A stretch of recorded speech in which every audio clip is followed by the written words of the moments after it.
Oke, Shalom Bapak Ibu. Ah, luar biasa ya.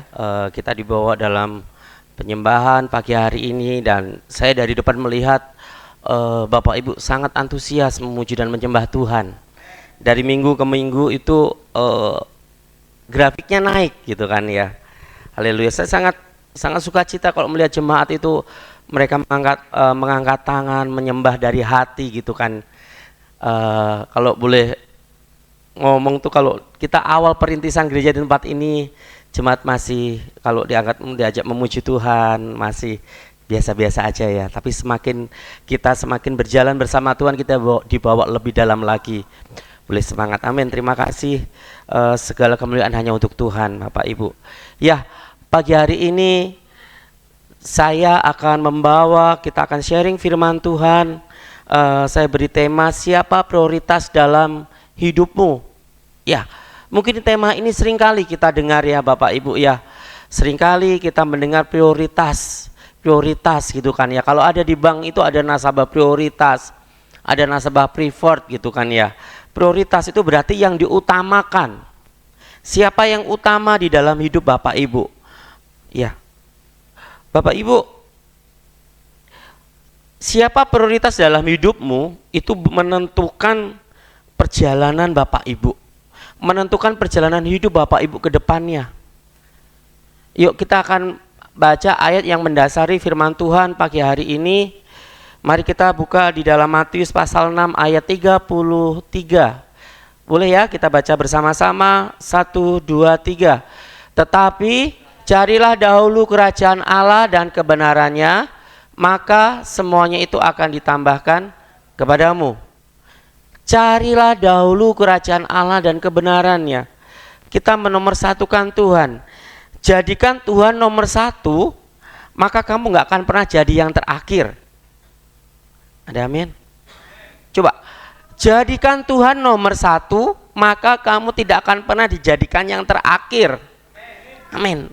Yuk mari kita meresponi firman Tuhan Bapak Ibu. Kita boleh fokus, kita meresponi firman Tuhan. Kalau kita katakan amin, maka itu akan terjadi di dalam hidup kita. Ya. Yuk. Ini intermezzo. Kenapa sih banyak orang ingin pergi ke dukun? Yuk. Siapa di sini pernah pergi ke dukun? Angkat tangan. Bertobat ya Oman ya. Anak Tuhan, kita orang percaya kepada Tuhan Yesus, hukumnya haram pergi ke dukun. Ya Bapak Ibu ya. Tetapi kenapa sih banyak orang yang pergi ke dukun? Katanya pergi ke orang pintar. Berarti kita nggak pintar, karena kita perlu pergi ke orang pintar gitu kan ya. Kenapa Bapak Ibu? Pada dasarnya semua orang itu penasaran tentang masa depannya. Orang itu penasaran, nanti aku kedepannya akan bagaimana gitu kan ya. Aku akan jadi apa? Penasaran sekali. Mereka itu pengen tahu masa depannya. Mereka ingin tahu posisinya sekarang itu bagaimana dan nanti akan dibawa kemana gitu. Kesimpulannya, manusia itu sebenarnya pengen mengendalikan masa depannya nanti seperti apa. Sebenarnya apa yang akan terjadi di masa depan nanti. Orang-orang itu pengen penasaran Bapak Ibu. Nah, bagi kita yang tahu firman Tuhan pagi hari ini, jika kita tahu bahwa carilah dahulu kerajaan Allah dan kebenarannya, maka kita sebagai anak Tuhan, kita nggak usah takut tentang masa depan kita. Amin. Ya, nggak usah takut. Kita percaya walaupun saat ini hidup kita rasanya berat, hidup kita rasanya susah, sakit nggak sembuh-sembuh, hutang nggak selesai-selesai gitu kan ya. Tetapi percaya Bapak Ibu, selama kita menaruh pengharapan kita kepada Tuhan dan kita memprioritaskan Tuhan, semuanya akan ditambahkan kepadamu. Ya. Nih ngomong-ngomong tentang prioritas nih Bapak Ibu. Kira-kira kita sebagai orang percaya apa yang menjadi prioritas kita? Sebagai orang percaya, prioritas kita yang pertama adalah Tuhan. Ya, siapa Bapak Ibu? Prioritas kita yang pertama harusnya Tuhan. Yang kedua, keluarga. Yuk tolong dijawab dengan jujur. Kedua, keluarga. Ketiga, karir, pekerjaan. Ini pada umumnya ya, bukan pada umumnya. Ini sebagai anak Tuhan harusnya seperti ini. Dan yang terakhir adalah uang. Tuhan di urutan pertama, keluarga, karir, dan uang. Sebagai anak Tuhan, sebagai orang percaya, inilah harusnya yang menjadi prioritas kita. Tetapi Bapak Ibu, yang terjadi, yang ada, yang pertama adalah uang. Uang itu memang bukan segalanya, tetapi semuanya butuh uang, betul? Kesini tadi pakai uang atau jalan kaki? Motor isinya air atau bensin? Bapak Ibu, semuanya memang butuh uang, bahkan hampir nggak punya waktu. Semuanya demi uang dan uang. Mungkin jemaat yang nggak datang hari ini juga nggak tahu, mungkin dengan kesibukannya sampai lupa waktu untuk memberi untuk Tuhan. Yang kedua, mereka menjadikan prioritasnya adalah pekerjaan. Uang, pekerjaan, sampai nggak ada waktu Bapak Ibu. Tiga, baru keluarga. Makanya tidak sedikit mereka dalam karir sukses, keuangan sukses, tetapi keluarga gagal. Banyak sekali ceritanya, banyak sekali yang kita tahu. Segala sesuatunya boleh berjalan dengan baik, dia boleh banyak uang, pekerjaannya, jabatannya oke, tetapi karena saking sibuknya lupa sama namanya keluarga. Mungkin sampai anaknya di rumah lupa kalau punya orang tua, gitu kan ya. Pagi sampai malam, gitu kan ya. Bapak Ibu, keluarga, dan terakhir baru ingat yang namanya Tuhan. Ingat Tuhan itu pun karena gara-gara hutangnya banyak. Sudah bingung mentok, baru datang pada Tuhan, baru ingat Tuhan. Dia ingat Tuhan mentok karena dia divonis dokter sakit, akhirnya baru ingat Tuhan. Ingat Tuhan kalau baru ingat Tuhan ketika usahanya sudah bangkrut, baru ingat Tuhan. Coba kalau semuanya lancar, nomor 4 ini belum tentu dia ingat, karena dia sudah terlalu happy dengan hidupnya. Baru ingat Tuhan kalau ada masalah. Sering saya sampaikan, ini seperti kayak kita ke tukang tambal ban. Baru ke tukang tambal ban kalau bannya bocor, setelah bocor ya sudah, dadah gitu kan ya. Ingat lagi sama tukang tambal ban kalau bannya bocor gitu kan. Baru ingat lagi, setelah diperbaiki lupa lagi gitu kan ya. Bapak Ibu, baru ingat Tuhan kalau lagi ada masalah. Masalah selesai, say goodbye. Goodbye my love, dadah gitu kan ya. Dalam perjalanan mentok, jeduk, ketemu masalah, baru kembali lagi sama Tuhan. Etret, mundur, ingat Tuhan lagi. Apakah begitu Bapak Ibu? Apakah begitu? Begitu gitu kan ya. Ini realitanya, diakui atau tidak. Firman Tuhan pagi hari ini, goalnya, sharingnya, tujuannya, mengingatkan kembali Bapak Ibu, mari kita introspeksi. Tidak untuk saling menghakimi, tapi introspeksi diri sendiri. Bagaimana hubungan saya kepada Tuhan. Jangan hari Minggu kita nangis-nangis di gereja, Senin sampai Sabtu lupa sama Tuhan. Di rumah doa saja kalau mau makan, Bapak Ibu. Kalau Bapak Ibu doanya hanya mau makan, nggak ada bedanya sama Samuel. Samuel aja kalau doa makan gitu kan. Bahkan mau tidur juga berdoa. Kalau Bapak Ibu yang sudah dewasa, sudah nggak muda lagi, bahasa Inggrisnya wis tuwek kabeh, Kalau Bapak Ibu doanya hanya mau makan, nggak ada bedanya sama anak-anak excellent kid. Mereka juga berdoa, kalau mau makan juga berdoa. Ya, apalagi Bapak Ibu yang ngaku pelayan Tuhan, yang berdiri di depan mimbar, yang tidak punya jam doa, malu Bapak Ibu. Bapak Ibu pelayanan di depan tapi nggak punya waktu untuk berdoa. Yang senyum-senyum berarti ngaku itu. Dari depan kelihatan nih siapa yang senyum, siapa yang nunduk, siapa yang pura-pura nggak dengar, siapa yang pura-pura main handphone, kelihatan dari depan. Ya, Bapak Ibu ya, malu Bapak Ibu ya. Coba jangan taruh nama Tuhan, jangan taruh Tuhan di nomor 4. Jadikan Tuhan di nomor 1. Maka semuanya akan ditambahkan kepadamu. Ya. Firman Tuhan saya pagi ini nggak akan lama, tenang aja Bapak Ibu, gitu kan. Nah, next berikutnya, nih, iman yang menjadikan Tuhan pilihan kedua. Ini ada quote, ada kata-kata yang baik. Iman yang menempatkan Tuhan di urutan kedua mencerminkan hati yang terpecah, hatinya mendua. Tuhan adalah yang pertama dalam ucapanmu, tetapi tidak dalam hidupmu. Gampangannya, kamu tuh ngomong tok, Tuhan tuh nomor 1, tapi dalam prakteknya nggak ada. Ya, Oman mantuk-mantuk, ya Oman ya, sesuai.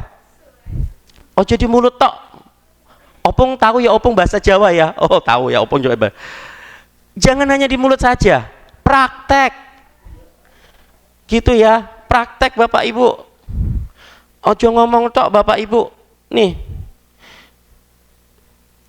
Seperti halnya mungkin saat ini yang lagi masa indah, lagi pacaran ya. Nih saya kasih tahu kok Andre ya kok. Janji nikah di depan sini nih kok, gampang, 5 menit selesai. Siapa yang masih ingat janji nikah? Oman janji nikah masih ingat Oman? Saya ya lupa, pokoknya yang terakhir yang dipisahkan hanya maut, pokoknya gitu loh pokoknya. Yang misahkan hanya maut. 5 menit selesai janji nikah. Tetapi yang susah apa? Mempertahankannya itu yang susah. Perlu perjuangan nggak setahun 2 tahun, tapi apa? Seumur hidup. Kalau Bapak Ibu kredit motor itu paling 3 tahun 5 tahun selesai. Kredit KPR rumah 10-15 tahun selesai. Nikah angsurannya seumur hidup. Curhat saya kerja banting tulang, tetapi kalau mau jajan mah minta uang. Kadang tuh saya bingung, saya kerja aku, saya ngeliat duit aku, tapi aku minta uang ya gitu kan ya. Tetapi ya itu kok Andre sekarang masih pacaran tuh happy. Saya seneng ngeliat IG-nya kok Andre. Saya akhir-akhir ini lagi following itunya kok Andre, wih happy pacaran. Aku ya sudah pernah kok, kayak gitu udah pernah. Oman itu juga udah pernah. Apalagi Mas Evin udah pernah, wis tahu itu kan ya. Pacaran itu iklan, mempertahankannya yang susah. Ya, apalagi kalau dalam kondisi yang susah, kondisi keuangannya berat, belum lagi mungkin pasangan kita yang sakit, atau itu butuh perjuangan untuk mempertahankan artinya pernikahan, gitu ya Bapak Ibu ya. Tidak banyak orang yang belum dikaruniai momongan baru 5-6 tahun cerai, alasannya nggak punya anak. Itu salah Bapak Ibu. Karena kalau kita pernikahan anak Tuhan, hanya apa? Maut yang memisahkan. Gitu kan ya. Mbuh keblondrok, mbuh enggak, maut yang memisahkan pokoknya. Gitu ya. Dengerin tuh Mbak Handi tuh. Ya. Bapak Ibu, serius. Nikah tuh nggak kayak kredit motor 3-5 tahun angsuran selesai. Menikah angsuran seumur hidup, janji kontrak mati pokoknya. Gitu ya Bapak Ibu ya. Hati-hati ya kok pokoknya dalam pernikahan kok. Mumpung kamu belum terlanjur kok. Habis ini kok Andre bingung di rumah galau. Langsung WA. Noni ini bener tau nih, gitu kan ya. Noni yang di Jombang langsung di WA. Bapak Ibu, ingat anak Tuhan itu jangan ngomong tok kalau cinta Tuhan, tetapi harus prakteknya. Nih, Ini bilangan Research Center melakukan survei. 1.400 yang disurvei. Ditanya, survei itu ditanya, nggih. Ditanya. Nih, seberapa penting Alkitab dalam hidupmu? Di polling. Mereka menjawab sangat penting 53%, 53,5. Menjawab cukup penting 31,5. Totalnya ini berapa berarti? 84. 85. Kalau ini pemilu sah langsung jadi presiden. Karena di atas 50%. Yang menjawab tidak penting loh cuma 3,6. Yang menjawab kurang penting 11,4. Artinya orang tuh mengakui kalau Alkitab itu sangat penting dalam hidup sehari-hari. Ngomongnya mereka itu Alkitab itu penting. Mereka ngomong kayak gitu ya, 85%. Tetapi pada prakteknya, coba Bapak Ibu, dalam 6 bulan terakhir ditanya, Om Evin dalam 6 bulan terakhir rata-rata berapa kali dalam seminggu kamu membaca dan merenungkan Alkitab secara pribadi? Nih, sorry. Nih jawabannya apa nih? Yang ngomong setiap hari 18%. Yang menjawab 3-4 kali dalam seminggu cuma 15. Jawab 1-2 kali dalam seminggu cuma 23,5. Ini paling pas Natalan tok ya, pas di gereja. Yang menjawab tidak rutin atau jarang 36,9, yang nggak pernah 5,8. Artinya di atas 50% loh. Artinya lagi ngomong tok tadi berarti yang disurvei itu kalau ngomongnya penting. Paham ya Bapak Ibu? Ngomongnya sih Alkitab penting, tetapi pada prakteknya nggak pernah baca Alkitab. Gitu kan? Ini yang guyu-guyu ini pasti iya ngono ya. Setiap hari itu pun karena gara-gara dikirimi Pak Gem renungan di WA kan.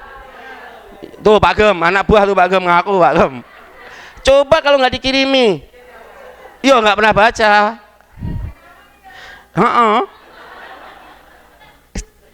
Tuh, ya kan, Bapak Ibu ngomongnya sih penting, tapi nggak pernah baca gitu kan. Jadi teori tok. Anak Tuhan cuma teori aja Bapak Ibu. Ya. Kadang tuh gini nih. Nih ada satu quote lagi. Masalah yang kita hadapi itu serius, tetapi cari Tuhannya bercanda. Masalahmu tuh berat loh Bapak Ibu. Tantangan kita itu berat. Tetapi cara cari Tuhannya itu aras-arasan gitu loh. Ya. Gampang banget sedikit. Ayamnya bertelur gak ke gereja. Kucingnya melahirkan nggak ke gereja, merajuk, titik-titik, ngambek sama istrinya nggak ke gereja, ngambek sama suaminya nggak ke gereja, yang disalahin kok gereja gitu kan, padahal nggak ada hubungannya. Di rumah lagi nggak enak nggak mau pelayanan, ya.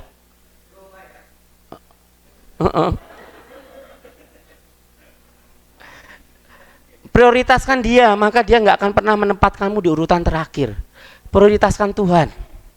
Tuhan nggak akan menempatkan urutan kita itu di terakhir Bapak Ibu. Yuk. Nih. Mari kita baca bersama. Keluaran 33 ayat 14, 1, 2, 3. Sebab janganlah engkau sujud menyembah kepada Allah lain.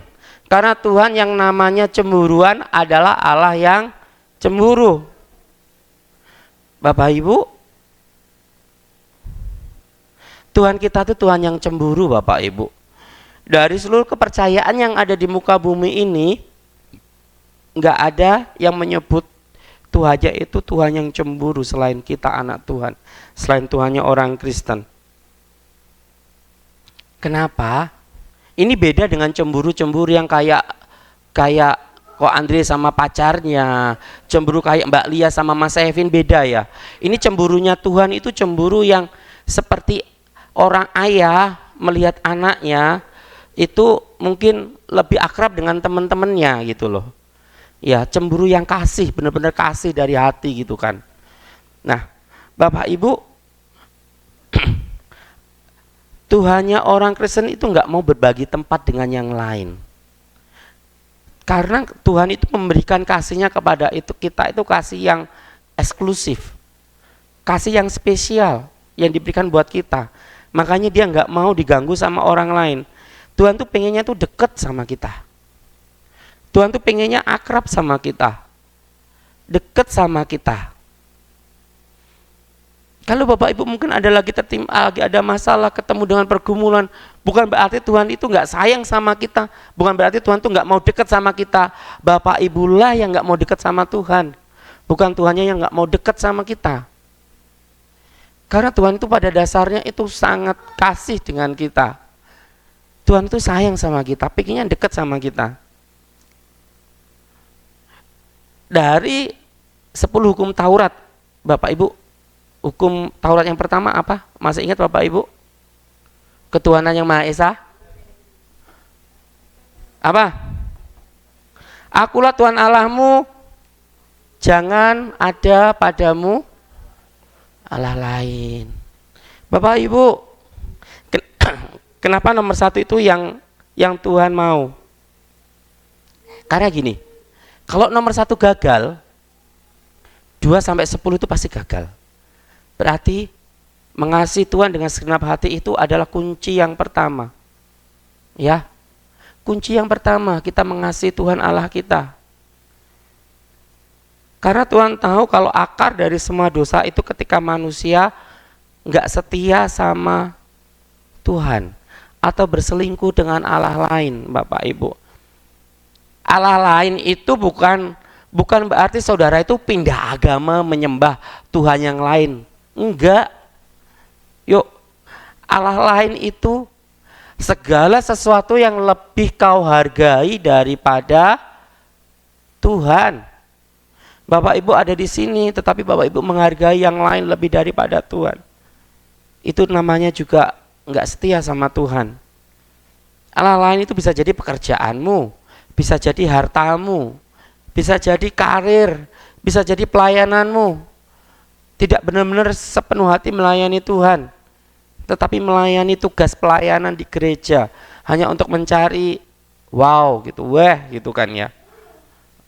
Bapak Ibu, segala sesuatu yang lebih kau hargai daripada Tuhan itu bisa jadi Allah lain. Ya. Mari hati kita, Bapak Ibu, kita tata. Mari kita menomorsatukan Tuhan di atas segalanya. Ya. Nih. Ngomong-ngomong tentang berhala. Ini Santo Agustinus itu saya catat dia seorang tokoh gereja Katolik Roma yang sangat berpengaruh. Hidupnya 354 sampai 430 Masehi. 430 tahun yang lalu. Dia ngomong gini, berhala adalah menyembah apa yang seharusnya dimanfaatkan dan memanfaatkan apa yang seharusnya. Coba Bapak Ibu pahami kata-kata ini. Berhala adalah menyembah apa yang seharusnya dimanfaatkan. Uang itu dimanfaatkan atau disembah? Pekerjaan dimanfaatkan atau disembah? Usahamu dimanfaatkan atau disembah? Kalau Bapak Ibu nggak ke gereja gara-gara buka toko di hari Minggu, nggak mau nutup tokonya, itu menyembah atau memanfaatkan? Menyembah. Tutup sebentar aja untuk ibadah, apa sih ruginya? Ya. Seringkali kebalik-balik, Tuhan yang malah dimanfaatkan.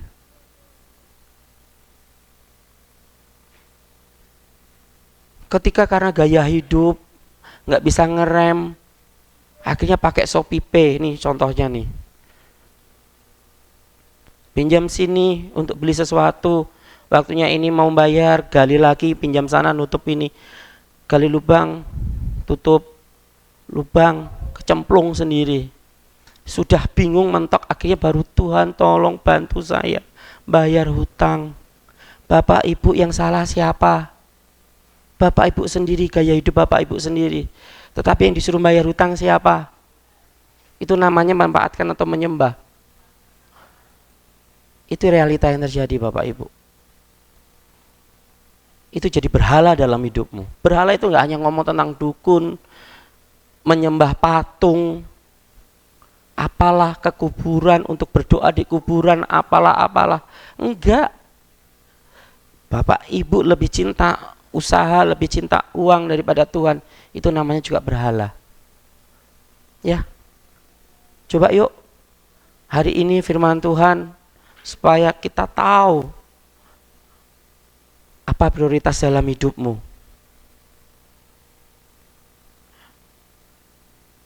Bisa jadi hidupmu hari ini serba khawatir, hidup Bapak Ibu gak sejahtera, hidup Bapak Ibu stres, gara-garanya salah menempatkan prioritas dalam hidupmu.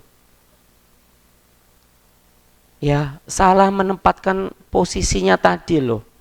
Harusnya Tuhan yang di nomor satu, tetapi uang yang di nomor satu. Ketika uangnya hilang, hidupnya stres. Memang nggak menutup kemungkinan semua di sini butuh uang. Ada yang nggak butuh uang? Nggak ada kan, semuanya butuh uang. Memang betul butuh uang. Tetapi kalau hati kita taruh kepada Tuhan, maka kita percaya deh, Tuhan itu mengatur semuanya.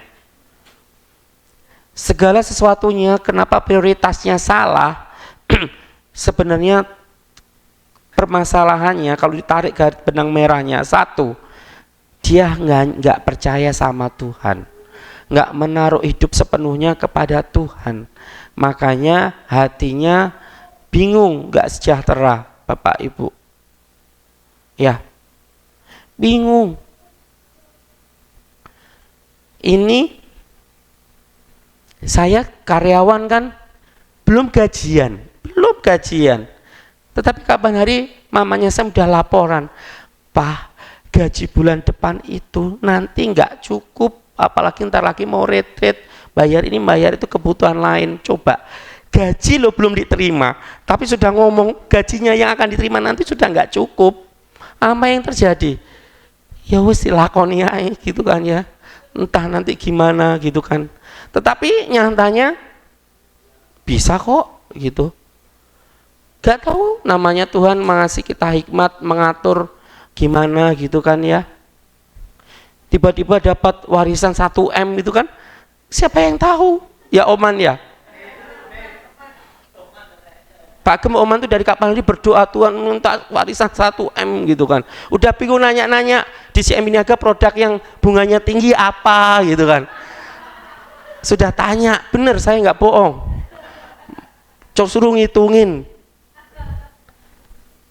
Setiap datang PK gitu mesti disuruh ngitung ini produknya mana. Ya anehnya tuh ya aku yo gelem ngitung nih ngono lho ya. Gitu. Gak apa-apa Oman ya, aku nanti dibagai Oman. Dan turunnya suwi-suwi dan tangi. Bapak Ibu ya, berhala adalah menyembah apa yang seharusnya dimanfaatkan. Uang itu dimanfaatkan, jangan disembah. Jangan apa-apa uang. Yuk, kalau memang waktunya ibadah, percaya deh. Kalau kita tinggalkan ibadah, Tuhan pasti cukupkan semuanya. Amin. Tuhan cukupkan, nggak akan pernah kita anak Tuhan dibiarkan. Yuk. Slide yang terakhir Bapak Ibu. Gereja kita namakan gereja 1 jam saja kayaknya ya. Bapak Ibu, saya ingat lagi-lagi pokoknya saya ingat pesannya Oman, Papa Sam kalau khotbah jangan lama-lama, sebentar saja, saya pasti bisa lebih menerimanya, lebih mudeng. Nek suwi-suwi saya malah bingung gitu kan ya. Mantunya Opung tuh kayak gitu, Opung tuh mantunya tuh. Yuk kembali lagi ke sini Bapak Ibu. Ketika Yesus menjadi prioritas utama, maka damai sejahtera akan kembali. Pintu-pintu yang tertutup dibukakan dan segala yang kita perlukan akan Tuhan cukupkan. Bapak Ibu, hidup ini terlalu singkat kalau kita menjalaninya dengan prioritas yang salah. Kita bisa kehilangan banyak hal. Kesehatan hilang, waktu hilang, kesempatan dengan kumpul dengan orang-orang terkasih juga akan hilang kalau kita menempatkan prioritas dengan salah. Namun Yesus berkata, firman Tuhan pagi ini, Carilah dahulu apa? Kerajaan Allah dan kebenarannya. Ini bukan sebagai saran, tetapi sebagai lebih ke arah hidupmu. Mari tempatkan Tuhan dalam prioritas yang pertama. Bukan sekedar rutinitas, bukan sekedar hanya di mulut saja, tapi benar-benar Bapak Ibu lakukan. Prioritaskan Tuhan. Coba prioritaskan Tuhan. Maka percaya deh, yang saya tulis di sini akan terjadi dalam hidup Bapak Ibu. Sejahtera akan kembali, pintu-pintu yang tertutup dibukakan, segala yang kita perlukan Tuhan cukupkan, ya. Yang Bapak Ibu perlukan hari ini apa? Kesehatan, Tuhan pasti cukupkan, berikan. Bapak Ibu memerlukan kesembuhan, pasti Tuhan berikan. Bapak Ibu memerlukan pemulihan dalam ekonomi, Tuhan pulihkan. Bapak Ibu memerlukan pemulihan dalam hubungan rumah tanggamu, mungkin hubungan dengan suami istrinya tidak baik, dengan anak nggak baik. Kalau Bapak Ibu memprioritaskan Tuhan, maka Tuhan akan memulihkan segalanya. Ya, mari kita tempatkan Tuhan di posisi yang pertama buat kita. Ya, amin Bapak Ibu. Saya undang pemain musik untuk kita maju ke depan. Bapak Ibu, kita percaya Tuhan Yesus itu Tuhan yang dahsyat ya. Kami percaya Engkau Tuhan yang baik dalam hidup kami. Terima kasih.